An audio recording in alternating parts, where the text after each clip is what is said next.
Vi sidder her og er ved at spise noget frokost. Vi har lige pakket det meste til campingvognen, som vi skal have med her. Ja. Vi tager afsted i morgen. Ja, og vi glæder os helt vildt. Ja, det gør vi. Det gør vi helt Det gør vi. Og vi skal nemlig for første gang med campingvognen en tur uden for øen og ligge på camping i 6 dage. Ja. Og vi er spændt på, hvordan det går. Ja. Vi har hunden med. Og vi har... Lille Jersey. Ja, Ja. du skal også med. Ja. Og vi skal ud og prøve at ligge rigtigt på camping. Ja. Og, Vi har kun prøvet vores campingvogn en eneste gang. ja. Ja. Og det nød vi. Meget. Så vi har glædet os til den her tur. Ja. Vi skal til Fyn. Tager til Færdesled Camping. Mm. Og vi kan vist tjekke ind fra klokken 2 i morgen. Tror jeg. Vi tror, vi skal have det hele med. Ja. Så Det bliver hyggeligt. ja. Ja, det gør. Så er jeg spændt på, hvor mange der skal stå og kigge på, hvordan vi fjoller rundt med vores fortelt og ting og sager. Vi har endda prøvet at gøre det lidt nemt for os selv. Ved at købe et oppusligt fortelt til vores campingvogn. Ja. Ja. Men der skal stadig pløkker i. Der skal stadigvæk Og pløkker der er mange i. ting, der skal sidde Der er rigtigt. stadigvæk rigtig mange ting, der skal være rigtigt monteret og placeret. Ja. Så. Men det finder vi vel ud af. Men vi glæder os. Det gør vi. Skal vi Tak. skåle på det? Ja, lad os da gøre det. Ja. De rigtige Trænger lige medicinglas. til en rigtig medicin nu. Ja. Ja. Skål. Skål. Og god vi påske. ses- Og vi ses dernede. Ja, vi gør. Hej. Så er vi på vej. Så er vi simpelthen afsted med kænguruen. Jeg har fået kænguru-benzin på, det føles lidt sådan. Ja, det gør det faktisk. De her små veje med ujævn overflade. Ja. Men hunden er luftet, og vejret er dejligt, og vi har fået spændt den lille bog derude. Så må vi jo se, hvordan det går. Vi tager det stille og roligt. Der er, efter hvad Google siger, eller hvem der siger det, map, så ville vi være til vores destination omkring Klokken 12.07. 12.07, ja. Men, Og klokken den er kun lidt i 11. Så ja, men vi kører bare stille og roligt, og så ser vi, hvordan det hele det går, og det er jo kun vores nummer 2 tur og første tur ud af Langeland, hvor vi bor. Så det er spændende. Så vi har været på en campingtur før, og det var på Langeland. Det var på Langeland, ja. Så det her det er vores første, hvor vi skal ud af Langeland og overnat i campingvognen. Ja. Men det bliver hyggeligt. Men I hører mere fra os her. Og nu kommer der en bil. Jeg ved, at vi kan komme med der. Så det var den første, der kørte af. Så fik vi parkeret campingvognen og sat et lille fortelt op. Og der er super hyggeligt her på campingpladsen. Selv Josie elsker det. Hun har faktisk været god til at blive inde på vores grund, mens at, vi har gået og rodet med alle tingene. Men der har heller ikke været så mange fristelser, fordi der er faktisk ikke så mange, der er kommet her nu her på Færdesled Camping. Jeg tænker, det er fordi, vi er kommet dagen før, at vi har det for os selv. Ja, det vil sige, der ligger så nogen herovre. Og det er som om, alle de her altså valgt at lægge sig over i den side af en eller anden grund. Jeg ved ikke hvorfor. Det kan være, at vi finder ud af det lidt senere. Men indtil videre, så er vi super glade for at være her. Og det ligger også et par enkelte heroppe, men det ligner nogen, der er kommet her for længe siden, eller måske nogle fastlæggere. Så, men altså, vi har det foreløbig for os selv hernede. Og det er super hyggeligt. Nu vil vi lige gå en tur ned på stranden og lige se solnedgangen. Det ser jo fantastisk ud her. Selvom det ikke er specielt varmt, så er det altså en dejlig aften. Så er vi kommet ned til stranden ved Færdesled Camping. Og hold da op, hvor er lækkert hernede. Vi har brugt det meste eftermiddag på at slå forteltet op og taget, hvad skal vi sige, campingprøven. Ja, men Og det klarede vi faktisk fint. Ja. Det synes jeg. det gik flot. Ja. Så længe Joanne hun var tålmodig, så gik det faktisk fint. Ja. Men Vi har lige en hundpas, vi skal have. Skal jeg se? Ja. ja, Kom. hun nyder det at være her. Kom. Ja. Kom. Nå, vi skal i hvert fald lige have lov at se stranden. Hernede. Det er bare lækkert. Ja. Så er man nede og med komme på ferie. Ja. Det er så super lækkert hernede. Det viser sig, at det faktisk er Ja, hej. Det viser sig, at det faktisk er nogle forholdsvis nye ejere, der har den her campingplads, vi ligger på. Og de har simpelthen lavet den super hyggelig. Ja. Altså, jeg har ikke været op og se forholdene med toiletter og sådan noget endnu, men det er receptionen deroppe og toiletforholdene deroppe, når man kommer, og ja, personalet, altså, eller indehaveren der, som vi talte med, det var han var super sød. Altså. Ja. Og hovedbygningen her med reception. Så er der åbenbart nogle køkkener, man kan gå herind og benytte. Det ser da fint ud. Der er der både brødrester og kaffemaskiner og det hele. Og ovn, ja. Kogeplade.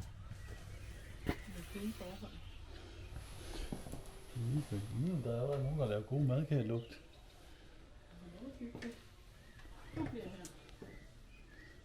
Det ser da også fint ud.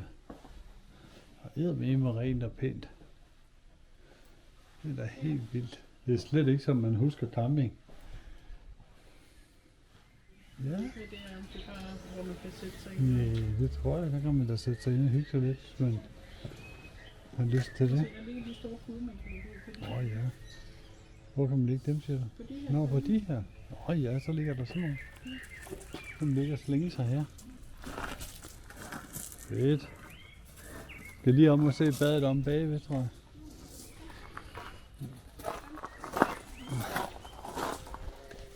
Så er der toilet. Den er lukket. Benyt baderummene ved siden af poolen. Nå. Okay.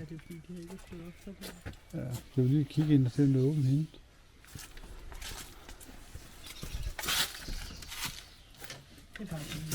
Det er simpelthen bare et toilet, ja. Okay, så dem er der vel, tænker jeg, der. Den er måske optaget.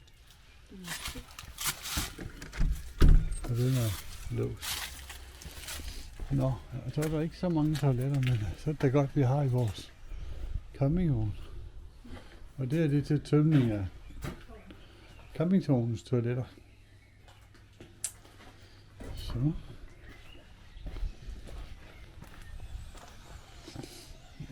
Ja, super lækkert ser det ud. Og det er nogle af de hytter, man kan lege.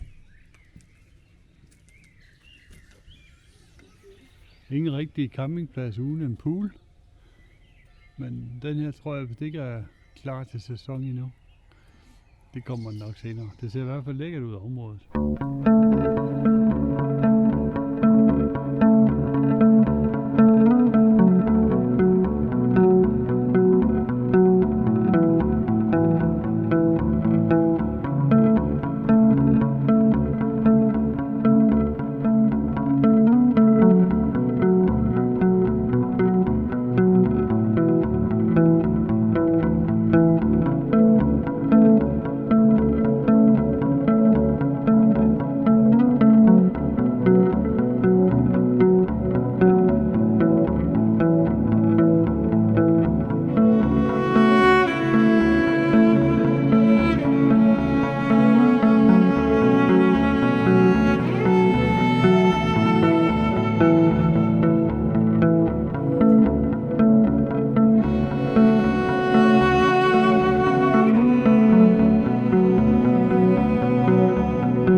Så er vi stået op efter den første nat i campingvognen.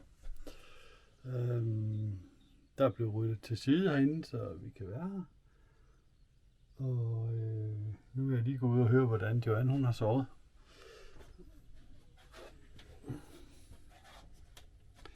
Godmorgen. Godmorgen.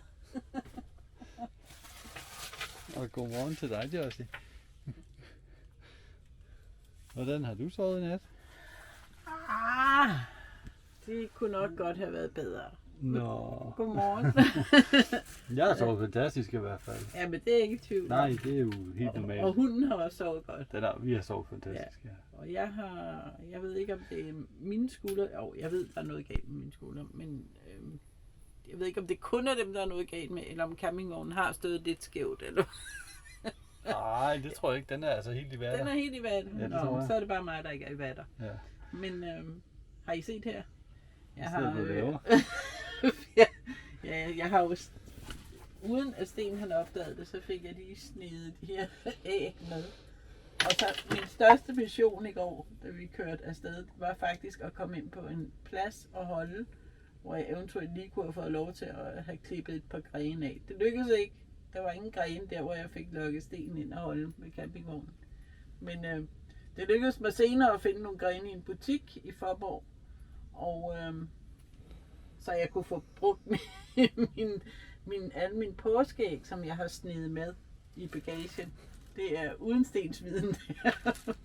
Men det lykkedes. Så super godt. Og vi glæder os bare til en dag her. Og fuglene, det pipper jo løs her ud over vandet. Eller det vil sige, mågerne skriger.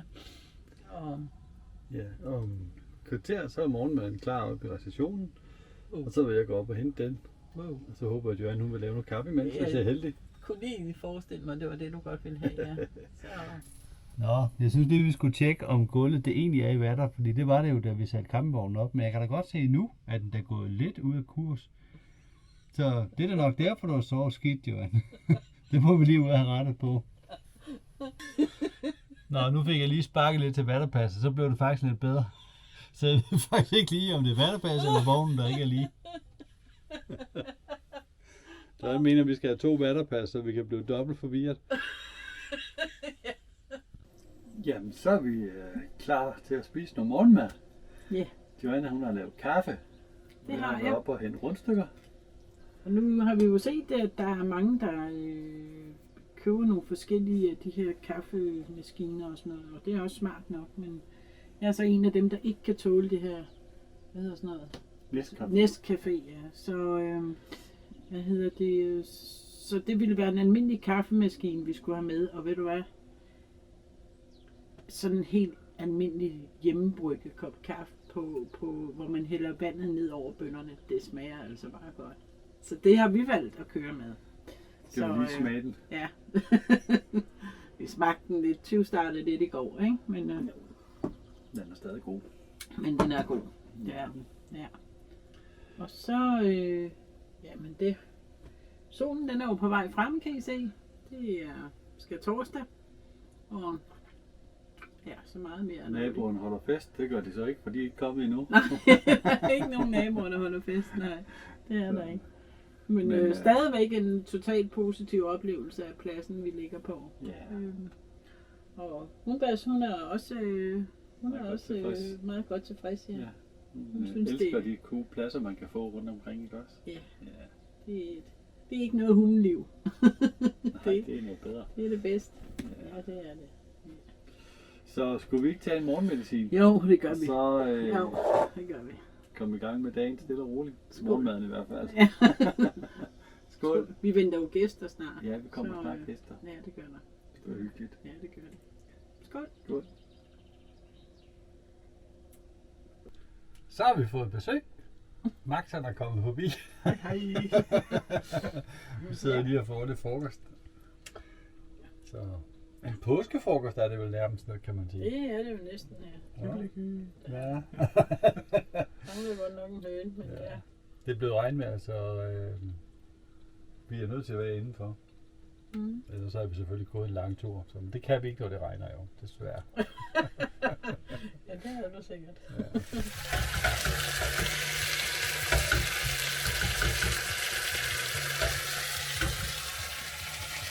Ja. Så gør han lige ved at konkurrere aftensmaden. Det ser godt ud. Det bliver bøffer og salat. Fantastisk. Men der er også noget andet. Der er lige sådan et par glas. Der er lidt ekstra salat, eller hvad? Ja. Og så er der en hundbas, der holder lidt øje med de der bøffer der. Ja, det går godt. Den holder i hvert fald ikke siesta. Nej, hun har fuld fokus på, hvad der foregår herovre i køkkenet. Hej. Så er vi kommet ud og blive lidt kulturelle, eller Ja, prøve på at blive det i hvert fald. vi har fundet et sted, der har åbent her om fredagen. Langfredag. Ja, lang Ja. fredag. Så vi skal ud og gå på kultursti. Ja, det skal vi. Og ud og se på nogle forskellige kulturelle ting. Og der er lidt forskelligt her. Så det glæder vi os til at komme rundt og kigge på. Det bliver spændende. Ja.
Egentlig så ville vi jo faktisk ikke have en is, men så kom vi jo til at parkere her.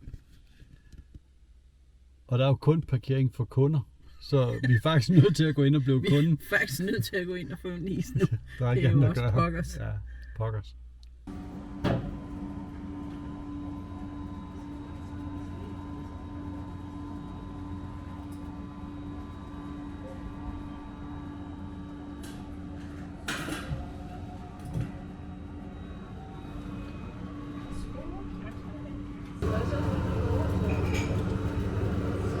Værsgo. Tak.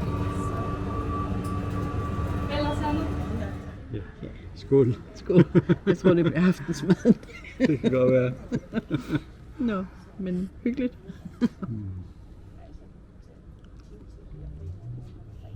Smager godt. Godmorgen. Godmorgen, skat. Godmorgen. Ved du godt, klokken den er 7:15. Ah, men det er jo for vanvittigt. Vi sover godt her, hva'? Ja, det gør vi i hvert fald. Jeg har simpelthen bare sovet så godt. Der er stille, og det har hverken blæst, eller det har... Ja, det ved jeg faktisk ikke. Det Jeg har jo sovet faktisk jo. regnet lidt. Har der regnet nogen køb? Det har det. Ja. Men ja, jeg er jo sådan en, der står op normalt klokken 4:30. Ja, Og men... får sådan en 4 timer eller sådan noget hver nat. Ja. Men jeg må da indrømme, jeg ved ikke, hvad tid jeg faldt i søvn i går, for jeg søvn. Du faldt i søvn 10 minutter efter, vi satte en udsendelse på om boliger. Og boliger. Så jeg vil så sige, Ja, er det fjernsyn, det er noget galt? jeg tror, det har nogle sovende effekter. Ja. Men, Jeg ved ikke, den har jo været 10:30 eller sådan noget, tror jeg. men fra 10:30 og så til klokken, Ja. jeg tror, jeg har været vågen en halv time eller sådan noget. Ja. Og så til nu klokken 7:30. Det er super godt. 7:08, det er i hvert fald godt. Men hun har altså også sovet. Jamen, hun plejer jo også at skal ud. Hun af plejer at natten. skal ud om natten og skal alt muligt, men her, nej, skal bare sove. Nu har vi lige sat lidt varme på herinde, og lige rullet et vinkelt vindue op, sat fluenet på, så vi dog har lidt privatliv. Og så skal vi så skal vi lige have lavet noget kaffe, og vi skal hente nogle rundstykker. Ja, det skal det er vi. det, vi kan. Det er der nogen, der skal. Nogle skal have rundstykker, mens andre laver kaffen. Ja, det er rigtigt. Ja, og så tænker jeg, at vi skal en tur ind til for at prøve at kigge lidt i dag. Ja. Nu er det jo lørdag, og så Så er må butikkerne vi butikken åbne. Nej, jeg kan næsten ikke vente. Nej, men der er sådan, altså, jeg havde ikke været opmærksom på, at køleskabet, den her, det er et smadret godt køleskab, og et stort køleskab i den her vogn. Men jeg havde kommet til at lægge vores salat og sådan noget over, så det er faktisk frøs, så vi skal ind og have fat i noget. Jamen, så ryger det jo bare nærmest til frostvarer, gør det ikke? Det er ikke Nej, så lækkert. det duer ikke. Nej, det Så er det ikke er så ikke, det er ikke frostvarer. det er ikke så lækkert. Nej, det skal vi lige have fyldt op. Ja, Ja. så. Jamen, det må vi jo ind og se på, Det når må vi har vi. fået noget morgenmad. Ja, det Og noget medicin. Ja, for pokker. Kan du godt køre, hvis du får medicin? Ja, man må gerne køre på det her, hvis man ikke tager for meget af det. Okay. Der er ikke rødt mærke på. Der er ikke rødt. Der er ikke rød Det er advarselstrik. mærkeligt Nå, nu er vi så nået til vores sidste aften Ja, her i campingvognen på Falsled Strandcamping. det, jeg ved ikke, om I kan høre det, men det tisser ned, simpelthen. Det er Øh, møgregnvejr. ja, Og det vi er, skal køre i morgen tidlig eller morgen formiddag, senest kl. 11. men ja, Joanne hun tog en voksen beslutning her. Lige da vi kiggede på vejrudsigten og så, at det var tørvejr i formiddags. det var faktisk, at vi var kommet over eftermiddag. Ja, det var det måske. Ja. Men det vil begynde at regne, kunne Ja. vi se. Og det vil begynde at regne til efter vi var kørt. Ja, Så tog en beslutning om, at nu er det nu, vi hiver forteltet ned. ja, Så ikke vi skulle stå og bøvle med det i tisøsende regnvejr. Ja. Det gad vi ikke. det er vi glade for nu. Ja. Der var en masse ting derude selvfølgelig, som vi skulle hen og have stuet ind alle mulige steder. Ja, det er jo sjovt, når man ikke har prøvet det før. Ja. Hvor gør man lige af alt det der, som man nu har beregnet, der skal være ude i forteltet? Ja. Men det lykkedes os på Ja. Magisk vis. magisk vis at få det væk, ja. Ja. Øh, Altså der står lidt ekstra ude i badeværelset. det må man sige. Ja. Og ude i gaskassen ude foran, der er det ikke mere kun gas. Nej, Det er det ikke. det er ikke kun kastner. Og, Nej. Og jeg vil sige, altså lige nu, i hvert fald indtil jeg skal sove, der har jeg en kuffert som hovedbud. ja. Men altså, til gengæld så er der garn ind i den, så det kan ikke være helt slemt. nej, det er super godt. Ja. Men bilen er fyldt op med fortelt og sådan nogle ting der. Ja, og havemøbler. Havemøbler eller forteltsmøbler, ikke? Ja. Fortalsmøbler. Ja. Så, men det er jo fint, det fungerer jo. Ja. Vi har udfordringen med, altså, at vi har de her ryghuder. Ja. Og når vi ikke skal bruge dem, nu ser vi, hvad vi finder ud af. Fordi Altså det er når vi sådan skal noget, sove, ja, så skal de væk, ja. så skal de væk. Ja. Men hvis vi slår hele sengen op, så bruger vi dem jo. Det er rigtigt, ja. Ja. Men hvis vi kun slår noget af sengen op, så så har vi jo en udfordring med dem. Ja. Så vi skal Så. se, hvor meget mere vi kan have ude på badeværelset. Vi skal også kunne tisse. Samtidig med, at vi kan lige komme til at tisse også. Ja, ja. Der bliver blødt at tisse. Jeg blødt at tisse, ja. Der er højt gulvtæppe. Ja. Men vi må sige, at det har været en dejlig ferie. Det har det. Og campingvognen, den har i den grad levet op til Ja. vores forventninger. Det har Ja. den virkelig. Det har den. Det her er, men pladsen her er også en super lækker plads. Ja, det er det faktisk. For altså det er i hvert fald, som jeg vil kalde for en voksenplads. Altså det Ja. er... altså, jeg siger ikke, at børn er ikke uvelkomne overhovedet, men det er ikke en Tivoli-plads. Nej, Og Tivoli-pladser, det skal I nok komme til at høre om, fordi sådan en, hvor vi er ude at besøge, Sten og jeg fik mit livs chok. ja. Vi Og glemte ja. helt at filme. Vi glemte fuldstændig at Så filme. chokeret var vi. Det var nede på Lykkes Mose Ja, strandcamping, ja. fordi den havde jo åbent hele året, og så var det jo interessant at se, hvad det var Ja. for en plads. Ja. Og det er ikke for at disse den. Det er på Overhovedet nogen måde. ikke. Det er slet ikke. Men, Bestemt ikke. Der var der stille og roligt derude. Det var der. Og det var endda påske søndag, Ja, at vi var derude. ja. Men der var masser af børn, og det skal der også være. Det var der, det skal der være. Ja. Og der var jo alt indrettet til børn. Det er derfor, jeg kalder det Tivoliland. Der var lys i lygten, kan Der man var sige. lys i lygten og hoppeborg, der var pustet op, og hvad ved jeg. Og man ligger tæt derude. Meget og man tæt. har store vogne. Man har Meget store telte. Ja. Og man har gelænder rundt om, eller rækværk rundt om sin grund med låge. Ja. Jeg tænker vel også, der var postkasser nogle steder. Jeg var helt chokeret. Det var en helt Der var anden tagrender på nogle fortæl. Ja, der var sigttagrænder på nogle af teltene. Ja. Altså, Så skal man næsten blive hjemme, ikke? Men altså okay, det er jo et Nej. alternativ til et sommerhus, kan man sige. Det er nogle mennesker, der synes, det er Ja, rigtig hyggeligt. det er det. Men jeg kapitulerede. Jeg sagde, jeg må indrømme, at jeg fik nok udtrykt, at det kommer aldrig til at ske. Nej. Så næste video, den sender vi så derfra. Nej, det gør vi ikke. Nå, Nej. det gør vi. Men, Og så var der heller ikke nogen mobildækning dernede. nej, det var der så heller ikke. Det var jo dig, står der ligesom jo synes, det var en trygge. Og en streg på telefonen. Ja. Men han fortalte faktisk, at de nu her havde ude i noget... Altså ret skal være ret, de arbejdede jo virkelig på sagen. Ja. Men eftersom at det også er et sted, vores campingvogn, det er også et sted, hvor Sten arbejder fra. Så derfor så er det en livsnødvendig nerve for os at have mobildækning og have internet. Ja. Men om 2 måneder, så Om vil 2 det komme. måneder ville de faktisk, mente de faktisk, de ville være godt kørende derude. Og det er Ja. jo helt fantastisk. Ja. Det glæder vi os til at høre mere om, hvis Ja. vi skal det ud. Det er ikke sikkert, at vi skal, men vi glæder os på andres vejen. Ja. Ja, det gør vi. Vi er nok mest til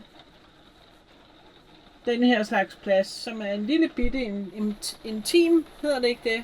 Plads. Det er det ikke. Jeg er På den måde, at man ligger ikke nærmest inde i hovedet af hinanden. Nej.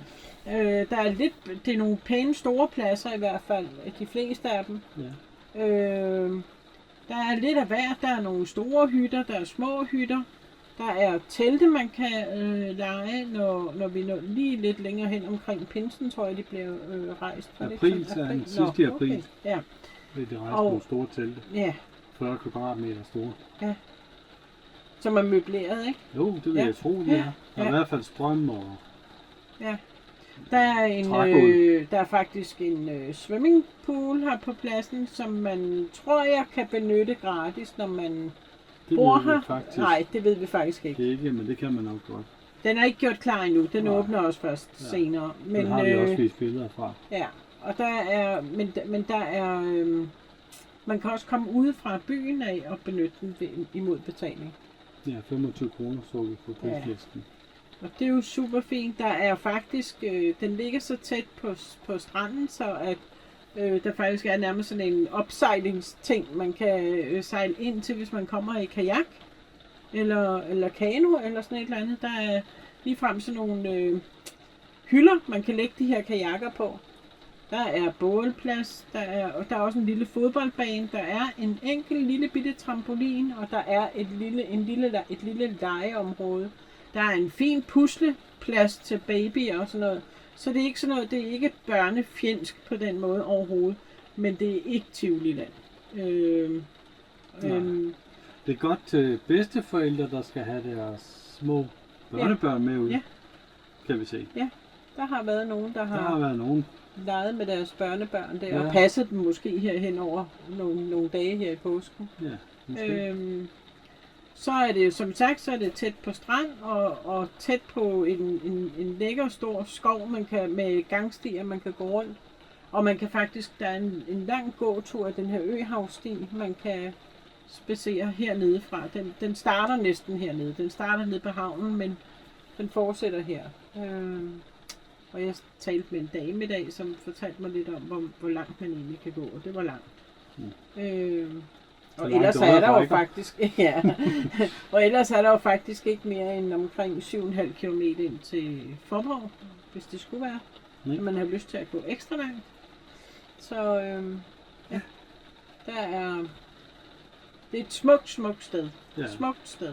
Virkelig smukt. Smukke omgivelser. Smukke omgivelser, Og Falsled er jo et indsted efterhånden. Ja, det er det. Og der er jo der ligger mange flotte huse og velholdte huse. Det er velholdte. Ja. Hvor sjældent har jeg været faktisk lige i det område her i Fyn. Jeg var slet ikke klar over, egentlig, at der fandtes et område af Fyn, som stadigvæk havde så mange bindingsværkshuse i virkelig velholdt stand. Det er en helt fornøjelse at se. Ja. Ja. Så vi er helt forelsket i det her sted. Ja, det er vi. Faktisk så er vi så forelsket i det her sted. Så vi har booket den her plads igen Ja, det har vi. til pinse. Ja. Vi tager Og den til pinse. Ja, og vi har da booket lidt før og lidt efter pinse også. Ja. En hel uge. Ja. Så skal vi prøve, hvor det er lidt mere varmt. Lidt mere varmt forhåbentlig. Forhåbentlig, ja. Ja, og måske lidt flere mennesker. Måske nok det. Ja, og det bliver jo også det bliver også sjovt at prøve. Ja. Glæder os i hvert fald allerede. Ja.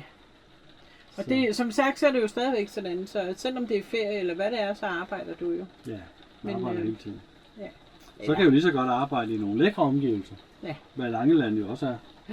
Men det Men er ekstra lækkert. Det er bare endnu mere hyggeligt. Ja, det er det. Det er meget hyggeligt. Ja. Så vi er super glade for vores vogn. Vi er super glade for alt det, den kan. Den Og vi er fungerer. stadigvæk imponeret over Ja. alt det, der fungerer, alt det, den har, alt det, Sten, vi skal han har bruge. faktisk et helt skab, han ikke har taget brug herinde. Ja, det er faktisk rigtigt. Det opdagede Johan lige her for lidt siden. Så nu må vi se, hvor længe det ikke er i brug. Nej, jeg har en kuffert med garn. Ja, det har vi. Den kan ikke være der, kan jeg sige. Nå, men altså, Det går nok. ja. Vores kan- hund, den er jo en lille smule stor. Hende har I da slet ikke hits på for øvrigt. Det tror jeg, de har. Har I det? Nå. Men det er Josie. Så jeg siger, Og Josie, hun er sådan en blandingshund. Sådan en rigtig gadekryds. ja, Og hun ligger over på sin fars sofa lige nu. Ud over det hele. kan lige tage et kig. Ja. Du fylder stort set en hel sofa. Har du nyt campingturen, Josie? Har det været en god tur? Muligt. Har det været en god tur? Hallo? Det er slet. Hallo? Sover man godt på den her camping? Eller er der et eller andet, der forstyrrer en gang imellem? Nå, man sover godt på den her camping. Nå. Ja. Det kan ikke være. så Nå, der var vågner hun lige lige. vågen. Så vågner hun lige. Ja, nej, der er ikke noget at spise desværre. Læg du dig bare ned og sov igen. Ja. Hun har også nyt det. Ja, det har hun. Ja. Det kan vi se på hende. Hun har virkelig været rolig. Også om natten. Ja. Lige bortset fra i nat, der var hun meget urolig. Men jeg kunne høre, det var et eller andet med maven. Ja. Den sagde, som jeg tænker, et ølbryggeri siger, eller et eller andet. Der var i hvert fald gang i på skolen. Altså, hun var jo ude og lede efter mus i den der skov der. Ja. Ja. Måske har hun fundet en, vi kan se. Måske har hun fundet en, vi kan se der. Og Det det kan kan jo være. godt sætte lidt gang i maven. Men heldigvis er der ikke sket nogen ting herinde. Nej. Eller, nej. Nej, hun går fri. Så Ja. Men vi vil tage hjem i morgen. Og så derfor vi afsted herfra. Og siger farvel til Falsled. vi har faktisk allerede booket en mere campingplads. Det er rigtigt. Ja. Vi skal til Mønbroens camping. Mønbroens camping, ja. Ja, på Møn. Til mig. Til mig. Til mig. Ja. Så må vi se, hvordan det kan Så være. må vi se, hvordan det er. Ja. Så skal vi over en bro. Ja. Eller nogle flere broer. Ja. Fordi vi har jo allerede kørt over nogle stykker Ja. fra Langeland Ja. og hertil. Ja. Men Mere om ja, det. mere om det Ja. til den tid. Men Vi vil nyde. Vi har nydt det sidste måltid, i hvert fald aftenmåltid, så vi har jo lige en morgenmad tilbage, og så er det afsted. morgenmad, ja. Vi regner jo ferien lidt i mad jo. Og du Særligt, fordi vi er på kur. Ikke at det kan ses, men det håber vi, det kan senere. Ja, på et eller andet tidspunkt På et må eller det andet vel lige. tidspunkt, Ja. Ja. Men Men vi spiser af samme gryde i hvert fald, kan man se. ja, den er tom, kan vi se. Nej, det synes gør jeg vi ikke, vi gør. Vi har fået noget hyggeligt mad, og vi har fået masser af salat. Ja. Så Men vi vil lige nyde den sidste stund, og så Ja. tager vi afsted i morgen, når vi har guld i morgen. ha' det godt. Ja. Hej. Hej.